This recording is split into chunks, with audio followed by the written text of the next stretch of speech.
Hey, what's going on, guys? Jeff from AGL Tech. Let's get into some tech news for this week. I prepared for yourself for a lot of Google news, so let's start off with Google. Google just recently added another 21 languages, so that brings Google Now support for languages to 119. Now that's a lot.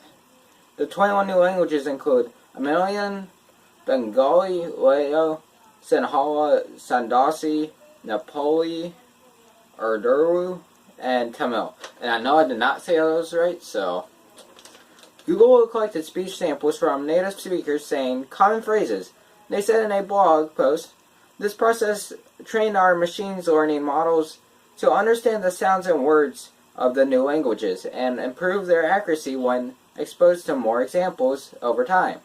They also introduced a parent-friendly feature that allows users to dictate emojis by saying what type of emoji it is. The emoji feature first comes to English languages, but will roll out with others language support soon.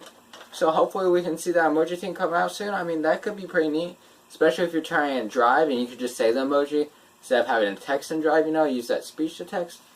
No texting while driving, guys. Now here's another Google thing. Only hours after being dropped by GoDaddy, the Daily Stormer attempted to find a new home at Google. At press time, the site's registration info pointed to domains.google.com, indicating the web giant had taken over services as registrar. Shortly after the switch was noticed, Google mentioned plans about dropping the site. They said, "We are canceling Daily Stormer's registration with Google Domains for violating our terms of service." Later that day, Google banned the Daily Stormer from YouTube, according to Bloomberg. Google's domain management system is available to anyone with a Gmail account, and it's likely the registration was shifted automatically after the relevant information was entered.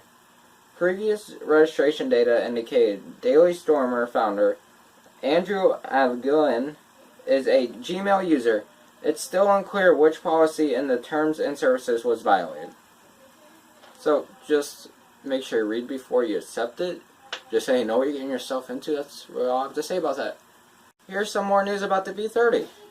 The V30 had a promo video that had been leaked online showing what the phone looks like. It has a glass back, dual camera setup, and also looks big. LG promised a 6-inch 2880 by 1440 with HDR10 support. The display is going to be PLED and made by themselves. Apple is supposedly in talks with LG to use their display on the next iPhone, and Google will be using LG displays for the Pixel 2. Monday, the company revealed the V30 can be unlocked with face recognition feature from the selfie cam, which will even work when the phone is off. There is also a voice recognition unlock. There will be a floating bar, rectangle, semi-transparent menu to replace the second display they use to put on the V series. Sounds like it's pretty cool. So, as long as it doesn't have that sliding thing on the bottom, because that leak that I saw a week or two ago, I didn't really like the looks of it. I thought it looked ugly. But comment down below what you think of that. Hear about some bots? A bot created by Elon Musk's company opened AIB Dota II professionals like Dendley Blitz Samanol at their own game during the international tournament put on by Valve. Dota 2 is a pretty complex game with different types of actions available for play. Even though the AI bots did not play the full game, but only played 1v1 and was the only able to play with one hero, Shadow Friend, it was also only able to play against the hero. So hopefully they can fix his bugs and make it better than what it is and sell it.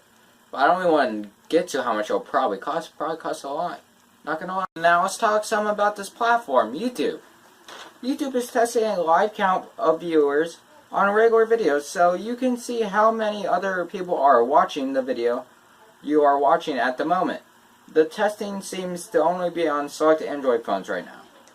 Now, this doesn't really make sense to me. Why would you want to see how much people are watching at the same time? I mean, like, why do you really care about that? But that's just my own opinion. Comment below what you think about that, because I'm a little curious about that. I mean, why would you want to see who else is on, well, how many other people are watching this video at the same time as you? just a question. So let's talk about ZTE a little bit. ZTE is releasing a new smartphone through Metro PCS called Blade Z Max.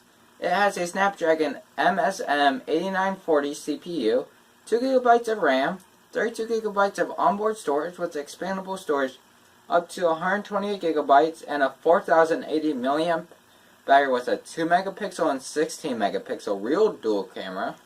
So there's two cameras on the back now.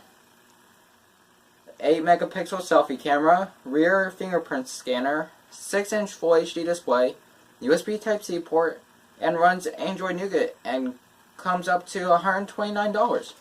Now, I really think that's a really good deal. Sure, you might not be on the best, but I'm pretty sure Metro PCS, you can just go with like certain towers. I'm pretty sure they don't have their own. So, I mean, it looks nice and it doesn't seem like bad at all for $130.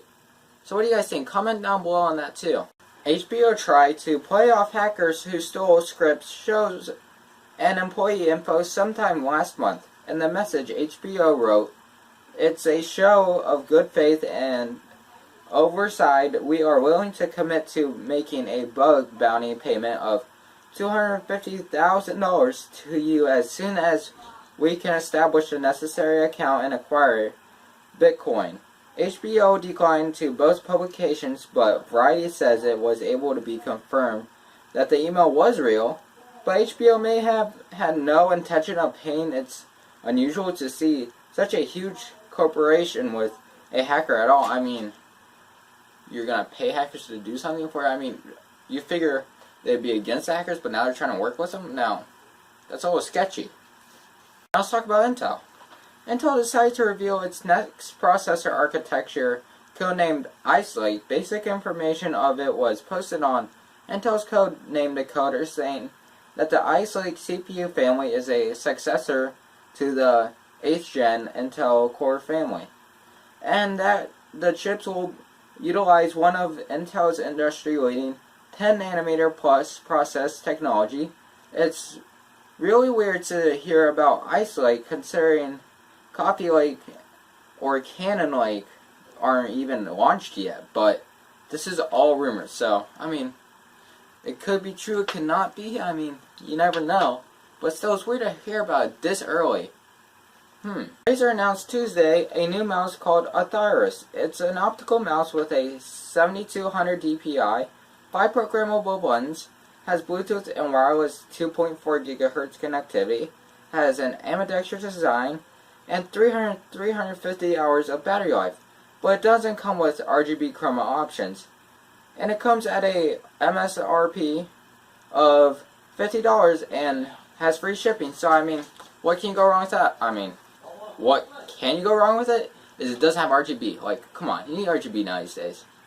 But, I mean, it's not a bad mouse even without RGB. For $50, I think you're getting a good deal.